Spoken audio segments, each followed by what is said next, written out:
देखो यार, अगर तुम लोग रिकी स्टार्क के फैन हो तो ये वीडियो तुम्हारे लिए होने वाली है, क्योंकि एईडब्ल्यू से लगातार गायब रहने के बाद रिकी स्टार्क को एईडब्ल्यू के बैक स्टेज पर देखा गया है। एईडब्ल्यू में बॉबी लेस्ली के चैंपियन बनने को लेकर बॉबी लेस्ली का काफी बड़ा स्टेटमेंट आ रहा है। एनजेपीडब्ल्यू के रेसल डायनेस्टी पेपर-व्यू के ऊपर डेथ राइडर का एक बड़ा रेसलर कम्पीट करने वाला है। तो गाइज वहीं एईडब्ल्यू के HBO मैक्स पर पहले शो को लेकर एईडब्ल्यू ने ऑफिशियल अनाउंसमेंट कर दी गए। तो गाइज चलिए बिना किसी देरी के शुरू करते हैं इस वीडियो को, और सबसे पहले बात करेंगे एब्सोल्यूट रिकी स्टार्क की। गाइज यहाँ पर ये बात तो हम सभी लोगों को मालूम है कि 2024 में रिकी स्टार्क अब तक हमें एईडब्ल्यू के टेलीविजन पर देखने को नहीं मिलेंगे, और लगभग यहाँ पर 11 महीनों तक एईडब्ल्यू से गायब रहने के बाद अब रिकी स्टार्क ने फाइनली ये डिसाइड कर लिया है कि वो यहाँ पर एईडब्ल्यू के बाहर इंडिपेंडेंट रेसलिंग के ऊपर काम करेंगे। और गाइज यहाँ पर पिछले 2 हफ्तों से लगातार रिकी स्टार्क यूएसए के अंदर काफी सारे इंडी शोज के ऊपर काम कर रहे गए, और यहीं एईडब्ल्यू के फुल गियर पेपर-व्यू के कुछ ही घंटे पहले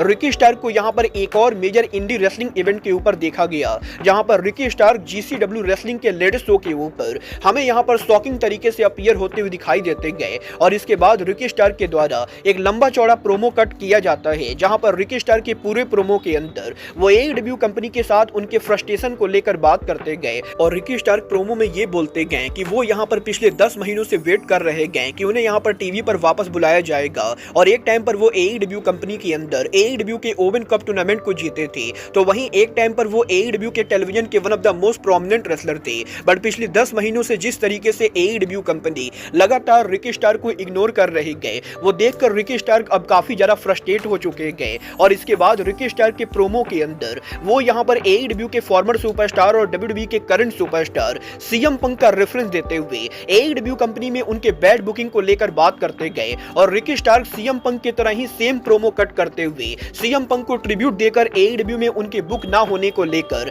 जीसीडब्ल्यू के इवेंट पर एईडब्ल्यू कंपनी को मॉक करते गए। और रिकी स्टार्क ये बोलते गए कि एईडब्ल्यू कंपनी अगर रिकी स्टार्क की वैल्यू नहीं कर सकती गए तो वो यहां पर अब जीसीडब्ल्यू के ऊपर काम करेंगे, और जीसीडब्ल्यू ने ऑलरेडी ये कंफर्म कर दिया है कि वो यहां पर अगले शो के ऊपर रेसल करने वाले गए। वेल गाइस, इंटरेस्टिंग बात ये है कि एईडब्ल्यू के फुल गियर पेपर-व्यू के कुछ घंटों पहले रिकी स्टार्क के जीसीडब्ल्यू पर अपीयर होकर इतनी सारी भड़काऊ बातें करने के बाद कुछ ही घंटे बाद जब एईडब्ल्यू का फुल गियर पेपर-व्यू शुरू हुआ तो रिकी स्टार्क यहां पर काफी महीनों के बाद एईडब्ल्यू के बैक स्टेज एरिया के ऊपर पहुंचे, और कई सारे लोगों ने यह कंफर्म किया है कि एईडब्ल्यू के फुल गियर पेपर-व्यू के बैक स्टेज के ऊपर काफी सारे लोगों ने रिकी स्टार्क को देखा है, और अभी तक तो यह कंफर्म नहीं हुआ है कि रिकी स्टार्क शो के बैक स्टेज पर क्या कर रहे थे, और वो यहां पर सिर्फ एईडब्ल्यू के लॉकर रूम के रेसलर्स को मिलने आए थे या यहां पर उन्होंने मैनेजमेंट के साथ कोई बात भी की गए। वेल देखना दिलचस्प होगा कि एईडब्ल्यू के फुल गियर के बैक स्टेज पर अपीयर होने के बाद टोनी खान क्या रिकी स्टार्क को वापस लाते हैं या नहीं। वेल गाइस, जब ये तो आने वाला टाइम बताएगा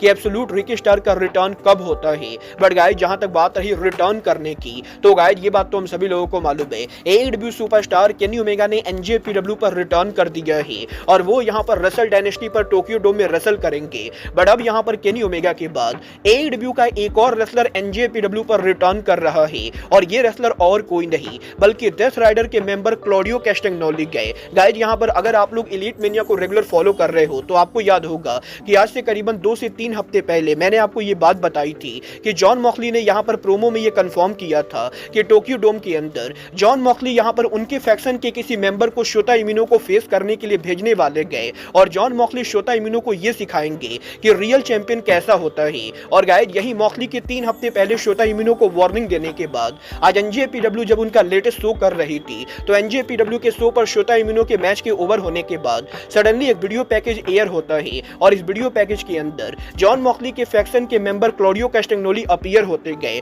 और वो यहां पर ऑफिशियली ये कंफर्म करते गए कि 5 जनवरी को टोक्यो डोम के अंदर रेसल डायनेस्टी पर यहां पर वो शोता इमिनो को फेस करने वाले गए, और रेसल डायनेस्टी पेपर-व्यू के ऊपर क्लॉडियो कैस्टेग्नोली टोक्यो डोम के अंदर शोता इमिनो को 1-on-1 मैच में रेसल करेंगे। वेल देखना दिलचस्प होने वाला है कि एईडब्ल्यू और एनजेपीडब्ल्यू के बीच में ये जो पूरी हाइप बन रही गए रेसल डायनेस्टी के ऊपर और कौन कौन से बड़े मैचेस बुक होते हैं। बट गाइस चलिए फिलहाल आगे बढ़ते हैं और बात करते हैं एईडब्ल्यू सुपरस्टार बॉबी लेस्ली की। वेल बात करें अगर यहाँ पर बॉबी लेस्ली की तो गाइस ये चीज तो हम सभी लोगों ने देखी। आज यहाँ पर एईडब्ल्यू के फुल गियर पेपर व्यू के ऊपर बॉबी लेस्ली के पेपर व्यू पर इंडिंग डेब्यू के ऊपर वो यहाँ पर एईडब्ल्यू के फॉर्मर वर्ल्ड चैंपियन सौरभ स्टिगलैंड को नीट एंड क्लियर बीट करके पहला पेपर व्यू मैच जीत चुके गए। और यही बॉबी लेस्ली के विक्टोरियस होने के बाद एईडब्ल्यू के फुल गियर पेपर व्यू के मीडिया कॉन्फ्रेंस के ऊपर जब बॉबी लेस्ली से उनके फ्यूचर को लेकर बात की गई तो बॉबी लेस्ली का ये कहना है कि बॉबी लेस्ली ने जिस भी कंपनी के ऊपर काम किया है वो उस कंपनी के ऊपर वर्ल्ड चैंपियन बने गए। और बॉबी लेस्ली के टीएनए और डब्ल्यूडब्ल्यूई में चैंपियन बनने के बाद अब बॉबी लेस्ली का अगला टारगेट एईडब्ल्यू में चैंपियन बनना है। और बॉबी लेस्ली टोनी खान के बगल में बैठकर टोनी खान को इशारे करके बताते गए कि वो यहां पर एईडब्ल्यू के ऊपर चैंपियन बनना चाहते गए। और अगले साल एईडब्ल्यू ऑल इन टेक्सास से पहले बॉबी लेस्ली एईडब्ल्यू के अंदर गोल्ड को कैप्चर करेंगे। वल देखना दिलचस्प होने वाला है कि टोनी खान एग्जैक्टली एईडब्ल्यू के अंदर बॉबी लेस्ली को कोई टाइटल कब देते गए। वेल आपको क्या लगता है एईडब्ल्यू में बॉबी लेस्ली को पहला कौन सा टाइटल देना चाहिए, आप लोग मुझे कमेंट करके बताइए। बट गाइस जहां तक बात रही टोनी खान की तो गाइस अब मैं आपको बता दूं आज यहां पर एईडब्ल्यू के फुल गियर पेपर व्यू के मीडिया कॉन्फ्रेंस के ऊपर टोनी खान ने इस चीज को कंफर्म किया है कि एईडब्ल्यू के फुल गियर के ओवर होने के बाद अब एईडब्ल्यू की अगली मेजर स्टोरी लाइन एईडब्ल्यू का कॉन्टिनेंटल क्लासिक टूर्नामेंट होने वाला है। और टोनी खान ने यह कंफर्म कर दिया है कि कल यहां पर एईडब्ल्यू के द्वारा एईडब्ल्यू के इस साल के कॉन्टिनेंटल क्लासिक टूर्नामेंट के रेसलर्स के नेम को रिवील किया जाएगा। और एईडब्ल्यू के ऑफिशियल यूट्यूब चैनल के ऊपर एईडब्ल्यू बकायदा एक वीडियो बनाकर ये बताने वाले गए कि इस साल के कॉन्टिनेंटल क्लासिक टूर्नामेंट में कौन कौन से रेसलर एंटर करेंगे और किस ब्रैकेट में कौन से रेसलर होने वाले। वल देखना दिलचस्प होगा कि टोनी खान यहाँ पर एईडब्ल्यू के इस साल के कॉन्टिनेंटल क्लासिक में कौन कौन से रेसलर्स को डालते गए। वल गाइस यहाँ पर ऑलरेडी एक पहला नाम जो कंफर्म हो चुका है वो यहाँ पर डेनियल गार्सिया है, क्योंकि आज यहाँ पर गार्सिया के टीएनटी चैंपियन बनने के बाद जब गार्सिया मीडिया कॉन्फ्रेंस के ऊपर अपीयर हुए थे तो गार्सिया ने ये खुद कंफर्म कर दिया कि उनके टीएनटी चैंपियन बनने के बाद अब वो एईडब्ल्यू के अंदर कॉन्टिनेंटल चैंपियन भी बनना चाहते गए और इसीलिए वो इस साल के कॉन्टिनेंटल क्लासिक टूर्नामेंट के अंदर एंटर करेंगे। वल देखना दिलचस्प होने वाला है कि गार्सिया के अलावा और कौन कौन से रेसलर्स होते गए जो इस साल के कॉन्टिनेंटल क्लासिक टूर्नामेंट के अंदर एंटर करते गए। बट गाइस चलिए फिलहाल आगे बढ़ते और बात करते हैं 2025 में एईडब्ल्यू के पहले शो की। वल गाइस बात करें अगर यहाँ पर 2025 की तो गाइस ये बात तो मैं आपको ऑलरेडी बता चुका हूँ। वार्नर मीडिया और एईडब्ल्यू के न्यू टीवी डील के बाद अब एईडब्ल्यू का weekly show AEW company TVS और टीएनटी नेटवर्क के साथ साथ वार्नर मीडिया की स्ट्रीमिंग सर्विस एचबीओ मैक्स के ऊपर भी ब्रॉडकास्ट करने वाले गए। और अब यहाँ पर एईडब्ल्यू का शो केबल और स्ट्रीमिंग सर्विस दोनों के ऊपर लाइव ब्रॉडकास्ट होगा, जिससे यहाँ पर एईडब्ल्यू को एक मेजर ऑडियंस मिलने वाले गए। और आज यहाँ पर फुल गियर पेपर व्यू के ऊपर एईडब्ल्यू कंपनी ने ऑफिशियली ये कंफर्म कर दिया है कि आखिर वो कौन सा शो होने वाला है जो सबसे पहले एचबीओ मैक्स के ऊपर ब्रॉडकास्ट होगा। वेल गाइस यहाँ पर एईडब्ल्यू कंपनी ने ये अनाउंस कर दिया है कि अगले साल यहाँ पर एईडब्ल्यू के साल का पहला डायनामाइट शो एईडब्ल्यू कंपनी 1 जनवरी को जब करेगी तो वो शो यहाँ पर एचबीओ मैक्स के ऊपर लाइव ब्रॉडकास्ट होने वाला है। और 1 जनवरी को एईडब्ल्यू का जो डायनामाइट शो होगा वो यहाँ पर कोई एरा गैरा डायनामाइट ना होकर बल्कि AEW fight for the fallen special dynamite होने वाला है। और एईडब्ल्यू कंपनी 2025 के पहले दिन के ऊपर ही fight for the fallen special dynamite show cable और स्ट्रीमिंग सर्विस दोनों के ऊपर ब्रॉडकास्ट करेगी। और 1 जनवरी के ऊपर हमें यहाँ पर एचबीओ मैक्स के ऊपर पहली बार एईडब्ल्यू का शो लाइव देखने को मिलने वाला है।